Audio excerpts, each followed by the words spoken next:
اللہ تعالیٰ میری زبان پر کلمۃ الحق جاری فرمائے۔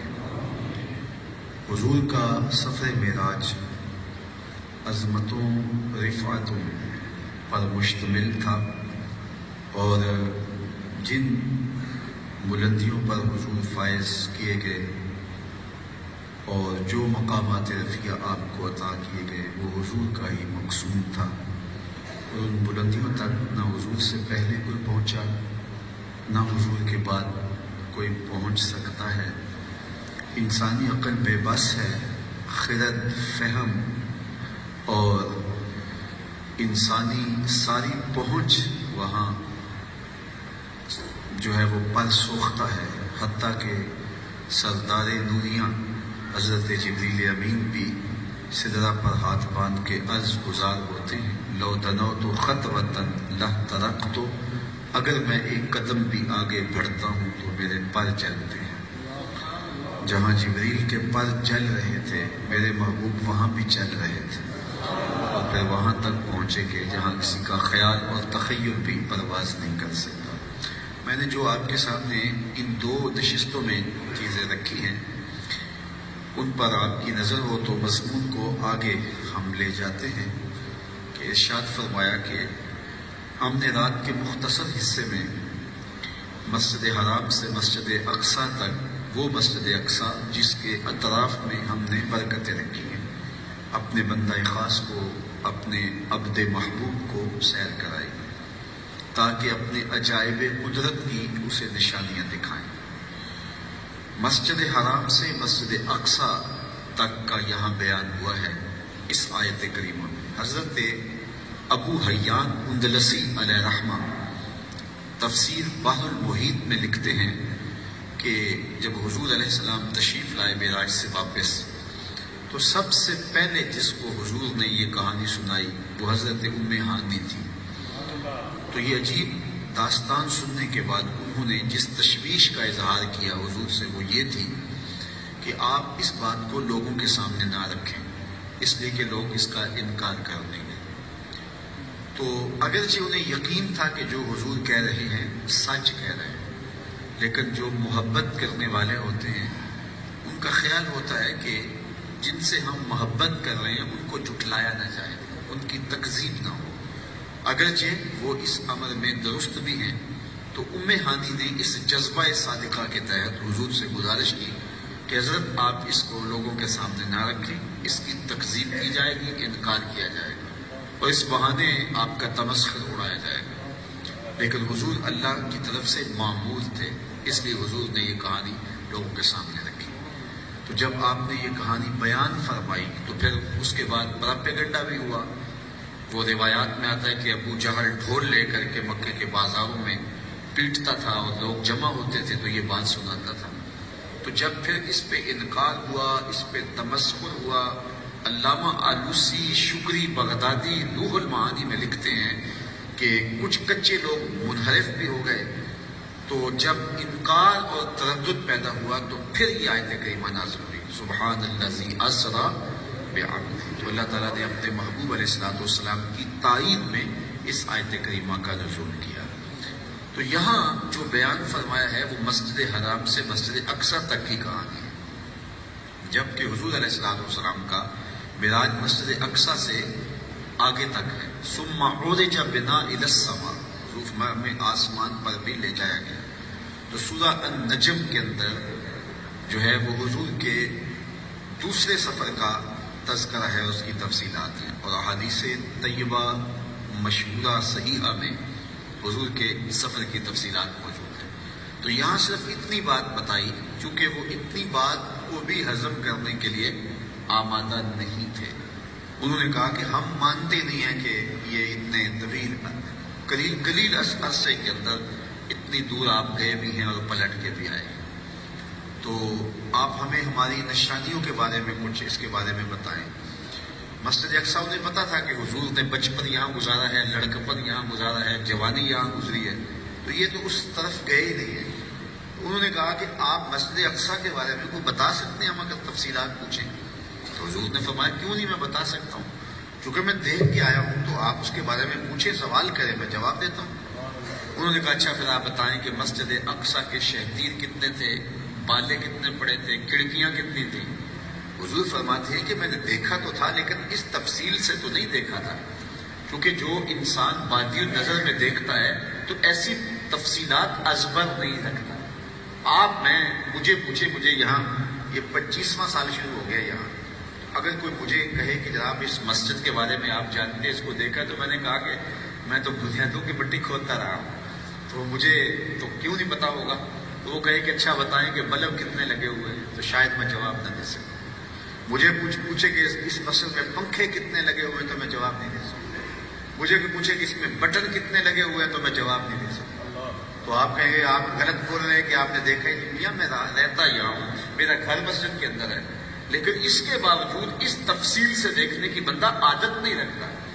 حضور نے جب کہا کہ میں مسجد اقصی دیکھی ہے، تو انہوں نے کہا کہ بتاؤ شتیر کتنے ہیں، بالے کتنے ہیں، کھڑکیاں کتنی ہیں، کھڑکیوں میں میخیں کتنی لگی ہیں۔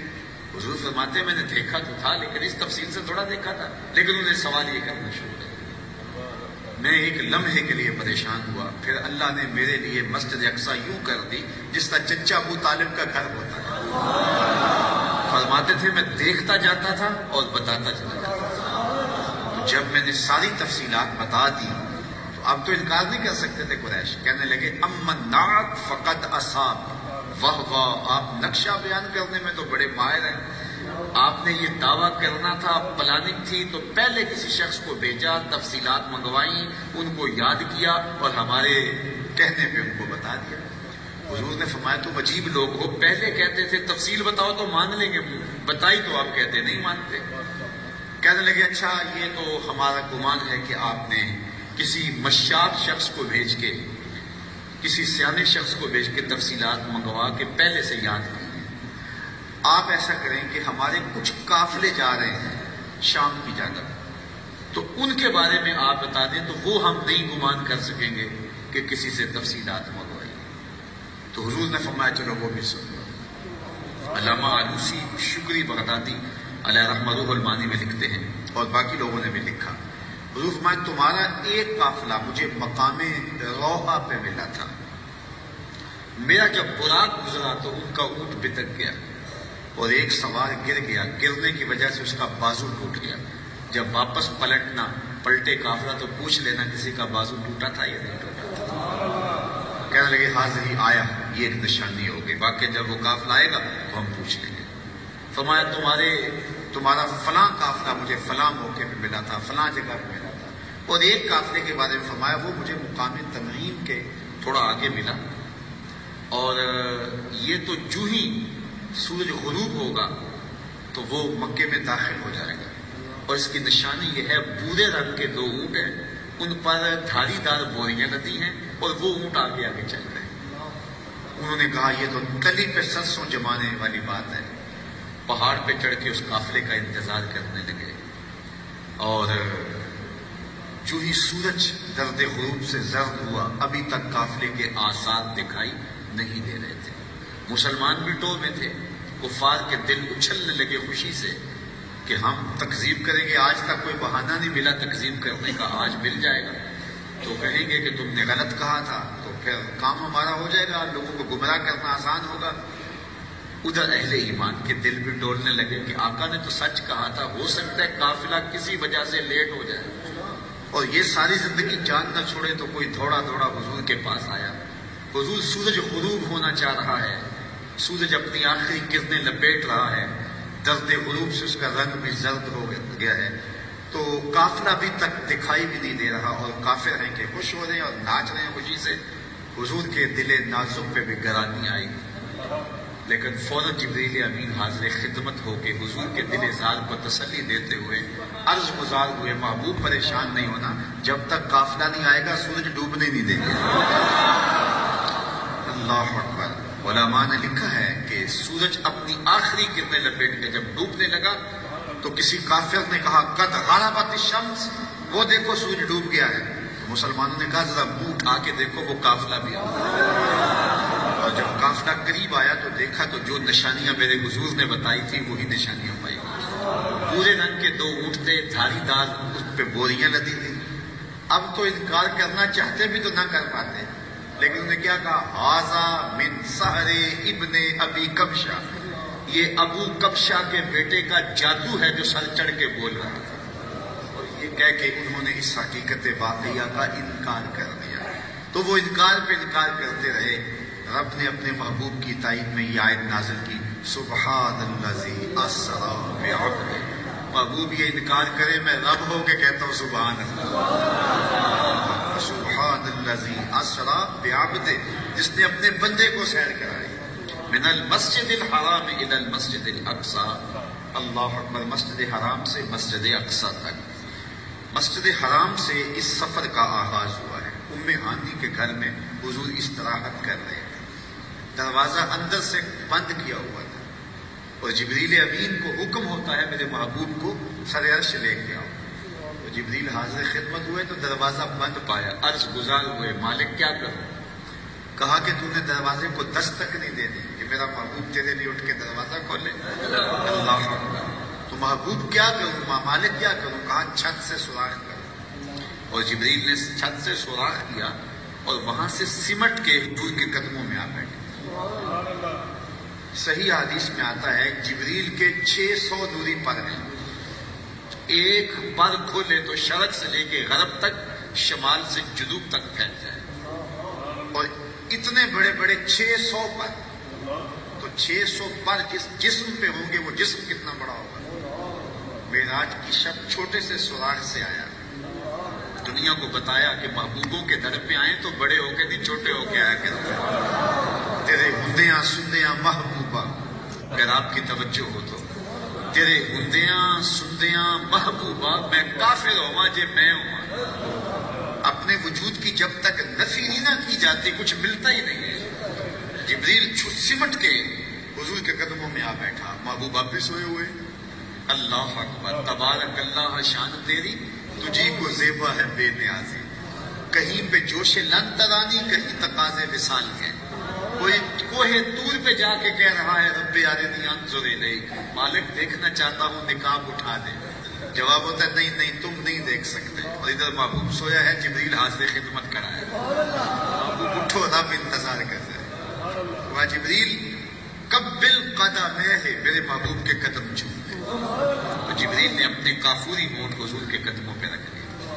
قبل تفعیل ہے، تفعیل کثرت ماخذ جاتا ہے، یعنی اس کا معنی یہ نہیں کہ ایک بار چوم، اس کا معنی ہے بار بار چوم۔ جبریل حضور کے قدم چوم رہے، بشرتے چادر تان کے ستا، دور جمعے پہ تلیاں، بشرتے چادر تان کے ستا، دور جمعے پہ تلیاں، جس دی خاطر سجیاں ہویاں نے عرش بری دیاں گلیاں۔ بشرتے اگے وددا ہی جاوے، دوری رہ گیا تھلے، جس ویلے انہوں ود دیاں ویکھیا، آ کے بلے بلے بلے، کوئی حد ہے ان کے عروج کی، بلا غن غلام ہمارا۔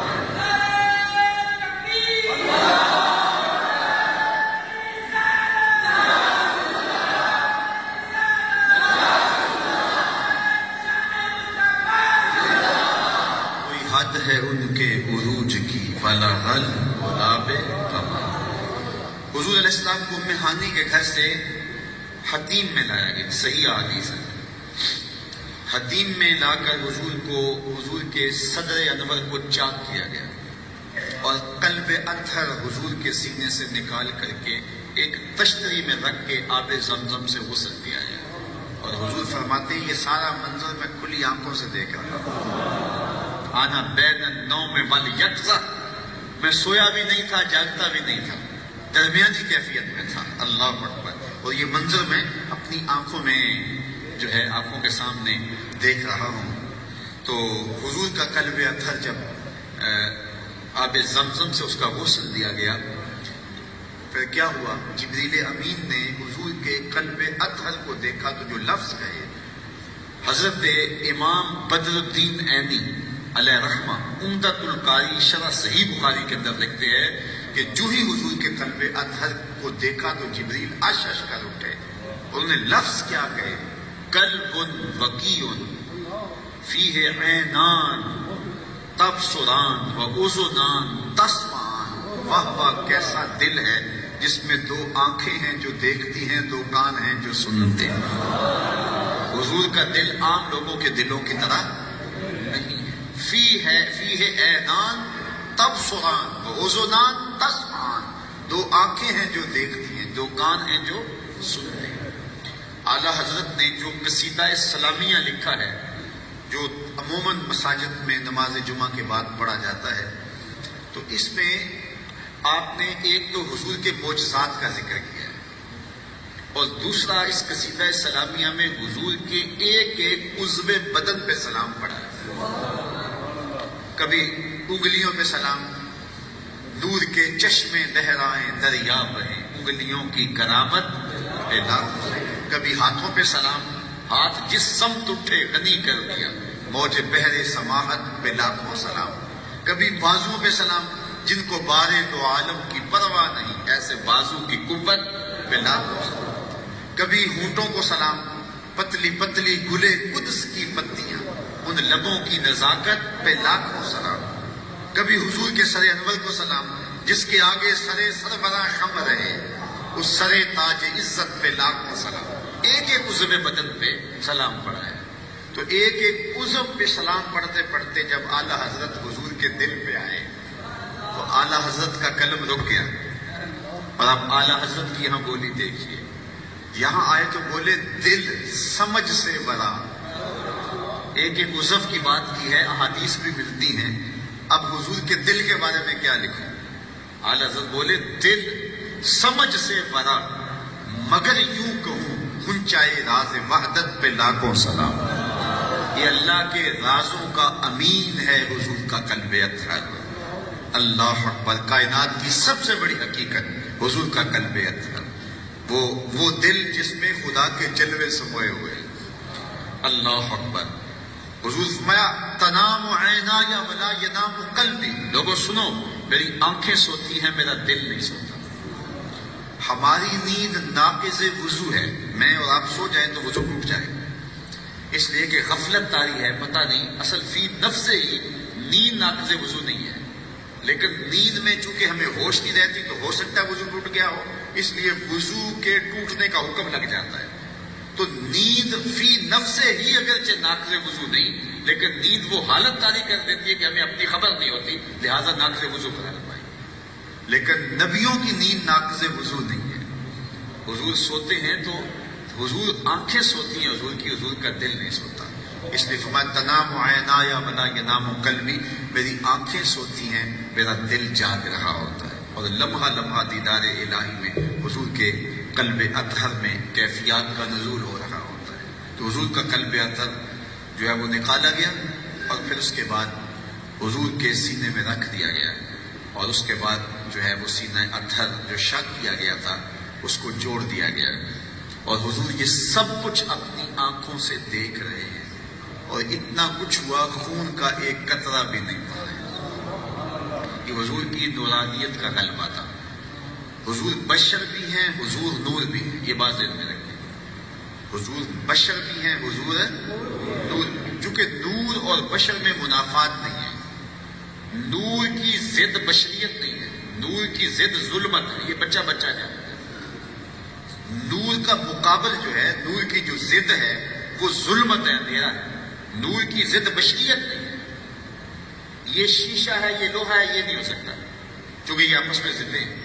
یہ شیشہ ہے، یہ مہنگا ہے، یہ شفاف ہے، یہ خوبصورت ہے، یہ سب کچھ ہو سکتا ہے، چونکہ اس کا شفاف ہونا یہ منافات نہیں ہے، مہنگا ہونا منافات نہیں ہے۔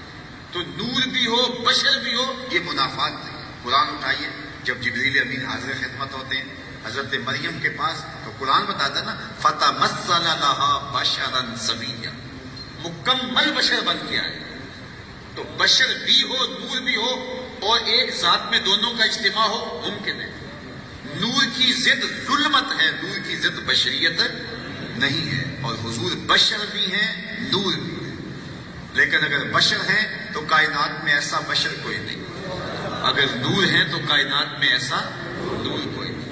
بشر ہیں تو سارے بشر مسجد اقصی میں پیچھے کھڑے ہیں، نور ہیں تو بیت المعمور میں سارے نور پیچھے کھڑے ہیں۔ اللہ اکبر۔ تو وہ شان اللہ تعالیٰ نے اپنے محبوب کو عطا فرمائی۔ تو کبھی بشریت کا غلبہ ہوتا ہے وجود پہ، طائف کے بازاروں میں پتھر آتے ہیں مدد پہ تو خون بہتا ہے، نالین خون سے بھر جاتے ہیں، یہ غلبہ بشریت تھا۔ اور کبھی غلبہ نورانیت ہوتا ہے، نورانیت کا غلبہ ہوتا ہے اللہ اکبر۔ تو حضور ارشاد فرماتے ہیں کہ سارا سینہ چیر لیا جاتا ہے، قلب اطہر نکال لیا جاتا ہے، لیکن خون کا ایک قطرہ بھی نہیں بہتا ہے۔ بشریت کا غلبہ ہے، بھوک لگتی ہے پیٹ پہ پتھر باندھنے پڑتے ہیں۔ نورانیت کا غلبہ ہے، حضور گزرے دیکھا تو ایک صحابی پہ لوگوں نے چھاؤں کی ہوئی ہے اور گرمیوں کا موسم ہے، تو حضور روک کے پوچھا کیا ماجرا ہے؟ عرض کی حضور اس نے وصال کا روزہ رکھا ہوا تھا اور اس کی حالت غیر ہو گئی ہے۔ تو فرمایا کہ کیوں رکھا ہے وصال کا روزہ؟ عرض کی حضور آپ بھی تو رکھتے ہیں۔ ہمارا ایوکم مثلی، تم میں سے میرے جیسا کون ہے؟ میں تو اپنے رب کے ہاں کھاتا بھی ہوں، اپنے رب کے ہاں پیتا بھی ہوں۔ تو کبھی کیفیت یہ کہ پیٹ پہ پتھر باندھنے پڑتے ہیں، اور کبھی یہ کہ وصال کا روزہ حضور رکھتے ہیں، اور آقا کریم علیہ السلام کو دیکھ کے کسی اور نے رکھا، کہا تم میرے جیسے تو نہیں تھا، ایوکم مثلی، تم میں سے میری مثل کون ہے؟ تو اللہ تعالیٰ نے اپنے محبوب کو یہ شان عطا فرمائی ہے۔ تو حضور کا قلب اطہر پھر سینے میں رکھ دیا گیا، پھر حضور کے لیے سواری لائی گئی، دون البغل فوق الحمار، جو خچر سے چھوٹی تھی اور گدھے سے بڑی سواری تھی، اور وہ ایک براق تھا، براق برق سے نکلا ہے، برق بجلی کو کہتے ہیں، وہ سر سے لے کر پاؤں تک نور ہی نور تھا، اور اس براق پر حضور جلوہ فراز ہوتا، اور اس کی سرعت کا عالم کیا تھا، جہاں اس کی نظر جاتی تھی وہاں اس کا قدم جاتا تھا۔ میرے 5.5-6 فٹ کے وجود میں 2 آنکھیں نور ہیں بس، اسی طرح آپ کے وجود میں صرف 2 آنکھیں نور ہیں، اور وہ بھی ساری نور نہیں ہیں، 2 آنکھوں میں سیاہ دائرے ہیں، وہ بھی سارے نور نہیں ہیں، ان سیاہ دائروں میں 2 نقطے ہیں چھوٹے سے، ان میں روشنی ہے۔ 6 فٹ کے وجود میں، 5.5 فٹ کے وجود میں، 5 فٹ کے وجود میں 2 آنکھیں، 2 آنکھوں میں سیاہ دائرے، سیاہ دائروں میں 2 نقطے، صرف وہ نور، اور اتنی روشنی کہ یہاں سے دیکھیں پورا آسمان دکھائی دے، جو کہ 500 سال کی مسافت پر ہے۔ یہ 2 نقطوں کے نور کا کمال ہے، اور جو پاؤں کے کھروں سے لے کے سر کی چوٹی تک نور تھا، اس کی نگاہ کا عالم کیا ہو، اور حضور اس کے اوپر سوار ہے، اور جہاں اس کی نظر جاتی ہے وہاں اس کا قدم جاتا ہے۔ اب وہ کوڑا ہی تھا کہ مسجد اقصی آ گئی ہو، کیونکہ اس کی تو نظر اتنی سری ہے، تو راستے میں کسیب احمد، سرخ رنگ کا ایک ٹیلا آیا، جو حدیث میں کسیب احمد کا لفظ آتا ہے، سرخ رنگ کا ٹیلا آیا، تو حضور علیہ السلام سے جبریل نے عرض کی حضور یہاں رکیں، یہ مقام موسیٰ ہے، حضرت موسیٰ علیہ السلام کی قبر یہاں ہے۔ تو وہاں حضور علیہ السلام کو اتارا گیا، اور حضور نے وہاں 2 نوافل ادا کیے، اور آقا کریم فرماتے ہیں فائزہ مررت بقبر موسیٰ فائزہ ہوا قائم یصلی فی قبرہ، میں حضرت موسیٰ کی قبر کے قریب سے گزرا، وہ قبر میں کھڑے ہو کے نماز پڑھ رہے تھے، اور جب حضور مسجد اقصی میں پہنچے تو وہ منتظر کھڑے تھے آگے، کیا حضرت موسیٰ علیہ السلام میرے اور آپ کے آقا و مولا سے زیادہ سریع و رفتار ہیں کہ پہلے چلے گئے؟ نہیں، حضور اپنی رفتار سے جا ہی کب رہے تھے، حضور تو براق کی رفتار سے جا رہے تھے، اور حضرت موسیٰ نبوت کی رفتار سے گئے۔ براق بڑا تیز ہوگا، نبوت سے تیز نہیں ہوگا، اس لیے حضرت موسیٰ پہلے پہنچ گئے۔ اب صفیں بنی ہوئی ہیں، اللہ اکبر، کیا منظر ہوگا مسجد اقصی میں، اللہ اکبر۔ جب حضور آئے نا تو یہ کہہ رہے تھے آدم ہر نبی سے صفیں سیدھی کر لو امام آ گیا ہے، صفیں سیدھی کر لو امام آ گیا۔ سارے نبی، اللہ نے وعدہ لیا ہوا تھا کہ اے نبیو جب میں تمہیں رسالت و نبوت عطا کروں اور پھر کیا ہو، ثم جاءکم رسول، پھر میرا رسول آ جائے، لتؤمنن بہ ولتنصرنہ، تم نے اس پر ایمان بھی لانا ہے، اس کی مدد بھی کرنی ہے۔ آج مسجد اقصی میں تمام انبیاء علیہ السلام موجود ہیں، اللہ اکبر۔ حضور علیہ السلام تشریف لائے تو جبریل امین نے خود اذان پڑھی، اذان پڑھنے کے بعد پھر اقامت کہی، اب سارے لوگ کھڑے تھے لیکن انہوں نے حضور کو ہاتھ سے پکڑ کے مصلی پہ کھڑا کیا، اللہ اکبر۔ دیکھو بہت سارے لوگ ہوں، ایک متعین امام ہو تو وہ تو مصلی پہ کھڑا ہوگا ہی ہوگا، اب آپ سارے لوگ آئے ہیں تو میں نماز پڑھا دوں تو میں تو پڑھاؤں گا، یہ تو کوئی کمال نہیں نا۔ کمال تو بنتا جب سارے علماء ہوں، پھر پتہ چلتا ہے کون مصلی پہ کھڑا ہو۔ اب سارے ہی نبی ہیں، اللہ اکبر، ان میں نوح نجی اللہ بھی ہیں، ان میں موسیٰ کلیم اللہ بھی ہیں، ان میں عیسیٰ روح اللہ بھی ہیں، آدم صفی اللہ بھی ہیں، حضرت یوسف علیہ السلام بھی چراغ حسن لیے کھڑے ہیں، صفیں بندی ہوئی ہیں۔ اب پتہ چلے گا نا مصلی پہ کون کھڑا ہوگا۔ فقہی اصول کیا ہے؟ مصلی پہ احق بالامامہ عالمہم بالسنہ، جو جب سارے لوگ پڑھے لکھے ہوں تو پھر امامت کے مصلی پہ کون کھڑا ہوگا؟ ہمارا فقہی اصول یہ ہے کہ جو سب سے بڑا عالم ہوگا وہ مصلی پہ کھڑا ہوگا۔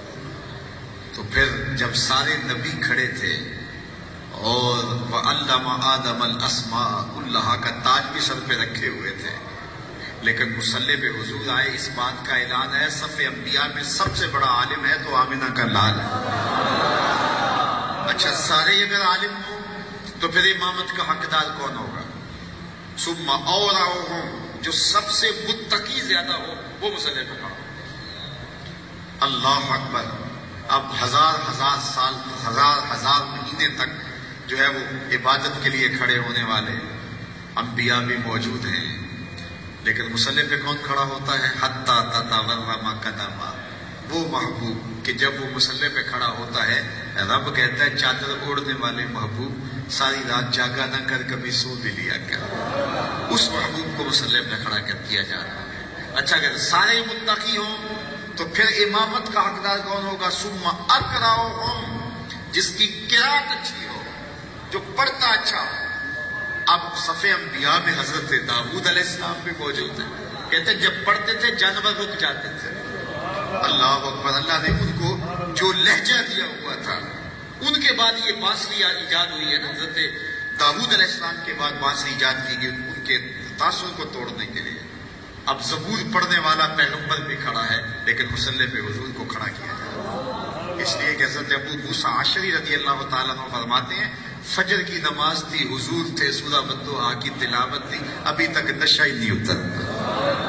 اللہ اکبر، اللہ اکبر کیفیت۔ اچھا، اگر سارے ہی قاری ہوں تو پھر امامت کا حقدار کون ہے؟ ثم احسنہم وجہا، یہ تمام فقہاء نے لکھا ہے۔ پھر دیکھا جائے گا سب میں سونا کون ہے، اس کو یار مصلی پہ لاؤ نا، جو خوبصورت ہو مصلی پہ امام تو وہی سجے گا نا۔ تو کہا دیکھو ثم احسنہم وجہا، جو سب سے سونا ہو وہ مصلی پہ آئے گا۔ اب یوسف بھی صفوں میں کھڑے علیہ السلام، انبیاء بھی صفوں میں کھڑے، وجیہ اللہ بھی صفوں میں کھڑے ہیں، ہر نبی اللہ کا سونا ہوا ہے، لیکن حضور مصلی پہ کھڑے ہیں۔ حضرت یوسف کو اعتراض نہیں ہوتا، وہ جانتے ہیں میں حسین ہوں تو یہ آسن ہے، میں جمیل ہوں تو یہ اجمل ہے، میرا حسن ان کے حسن کا پرتاؤ ہے، تو اس لیے حضور مصلی پہ کھڑے ہیں۔ اچھا، یہاں ایک بات اور بتاؤں گا اگر آپ کی توجہ ہو، عالمہم بالسنہ، احسنہم وجہا، اورعہم، اور دیگر جو ترجیحات ہیں سارے جتنے بھی اور بھی علماء نے بیان فرمائی۔ یہ تفصیل ہے، اگر اس کو بیان کیا جائے تو بہت وقت چلا جائے گا، وقت سے بڑھ گیا۔ ایک شرف ایسا ہے کہ جس کے بغیر امامت کا مسئلہ نہیں مل سکتا، اور وہ کیا ہے؟ جنسی تفوق۔ یہ جو میں نے آپ کے سامنے ضابطہ پیدا بیان کیا ہے، یہ استحبابی ضابطہ ہے، اس کے برعکس بھی ہو جائے تو نماز ہو جائے۔ بڑا سونا جمیل حسین پیچھے کھڑا ہو اور کالے رنگ کا جو ہے وہ نقوش بھی خوبصورت نہیں ہے آگے کھڑا ہو تو نماز ہو جائے گی، کوئی حرج نہیں ہے۔ اچھا قاری پیچھے کھڑا ہو، کم درجے کا قاری مصلی پہ کھڑا ہو، نماز ہو جائے گی۔ بڑا پڑھا لکھا عالم دین پیچھے کھڑا ہو، کم درجے کا عالم آگے کھڑا ہو، نماز پھر بھی ہو جائے گی۔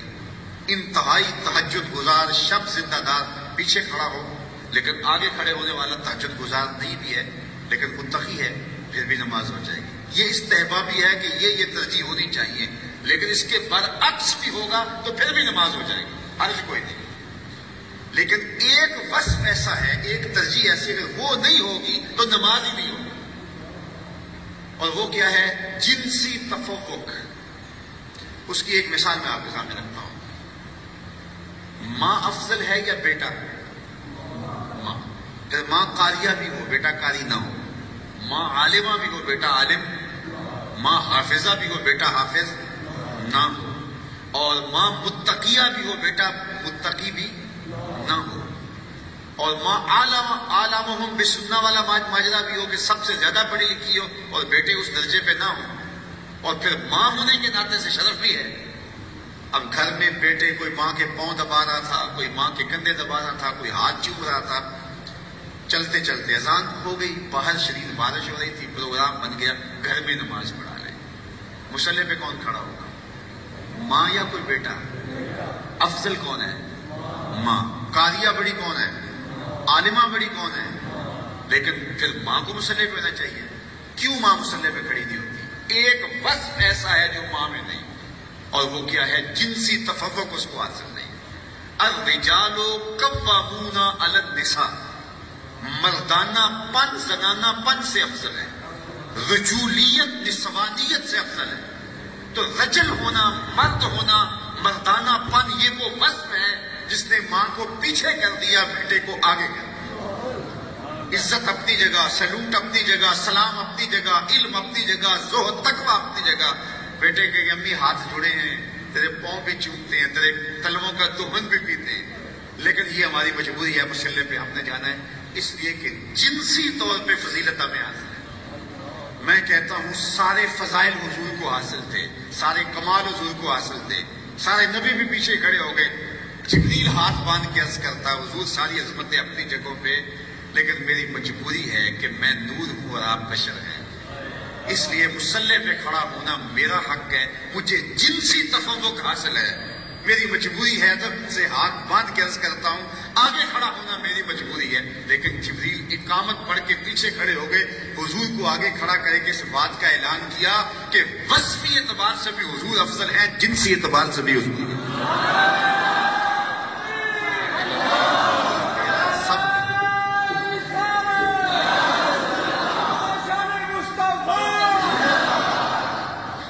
نور بشر کا جھگڑا چلیا تے سدرا تے جا کے گل مکے، سدرا تے جا کے، میں کہتا ہوں سدرا تو بڑی دور ہے، مسجد اقصی میں بات ختم ہو گئی، مسجد اقصی میں ہی بات ختم ہو گئی، بلکہ ام ہانی کے گھر میں ہی بات ختم ہو گئی۔ اللہ اکبر۔ تو فرمایا مسجد اقصی تک، وہ مسجد اقصی الذی بارکنا حولہ، جس کے اطراف میں ہم نے برکتیں رکھی۔ ہر مسجد کے اندر تو برکت ہوتی ہے، لیکن لازمی نہیں ہے کہ ہر مسجد کے طرف میں بھی برکت رکھی گئی۔ لاہور کی شاہی مسجد ہے، مسجد کے اندر تو برکتیں ہیں، لیکن اس کے اطراف میں کس طرح کا محلہ ہے سارے لوگ جانتے ہیں۔ تو یہ لازمی نہیں ہے کہ جس چیز کے اندر برکت ہو اس کے اطراف میں بھی برکت ہے۔ تو ہر مسجد کے اندر تو برکت ہے ہی ہے، لیکن مسجد اقصی وہ ہے جس کے اطراف میں بھی برکت ہے۔ اب وہ اطراف کی برکتیں مفسرین سے پوچھئے کیا ہے؟ کہا مسجد اقصی کے ارد گرد کئی نبیوں کے قبریں ہیں، ان کی مزارات ہیں، اس لیے وہ مسجد ایسی ہے جس پر اللہ کی برکتوں کا نزول ہوتا ہے، جس کے اندر تو برکت ہے ہی ہے۔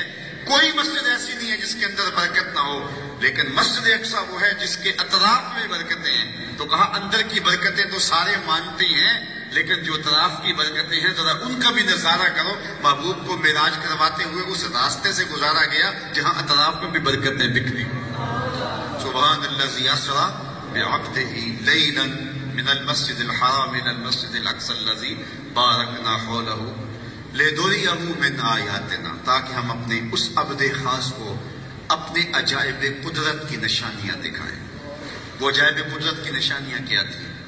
کچھ تو حضور نے دوران سفر دیکھی، کچھ حضور نے آسمانوں پہ دیکھی، کچھ حضور نے سدرا کے راستے میں دیکھی، کچھ نشانیاں حضور علیہ الصلوۃ والسلام نے جنت میں دیکھی، کچھ نشانیاں حضور نے دوزخ میں دیکھی، اور کچھ نشانیاں حضور نے وہاں دیکھی جہاں حضور کے علاوہ کسی نے نہیں دیکھی۔ اللہ، اور سب سے بڑی نشانی کیا تھی؟ نشان اعظم کیا تھا جو حضور نے دیکھا؟ وہ سرس کی آنکھوں سے رب کا دیدار تھا جو حضور نے دیکھا۔ بہت ساری نشانیاں دیکھی۔ علامہ ملا جیون علیہ رحمہ تفسیرات احمدیہ کے اندر لکھتے ہیں 70,000 اسرار تھے، 70,000 رموز تھی، 70,000 حکایات تھی جو حضور نے دیکھی۔ لیکن ان میں ساری چیزیں بیان نہیں کی ہیں. کچھ چیزیں حضور کی زبان سے ہمارے تک پہنچی ہیں اور مختلف ذرائع سے ہمارے تک پہنچی ہیں. حضور نے راستے میں کیا دیکھا، حضور نے سدرہ پہ کیا دیکھا،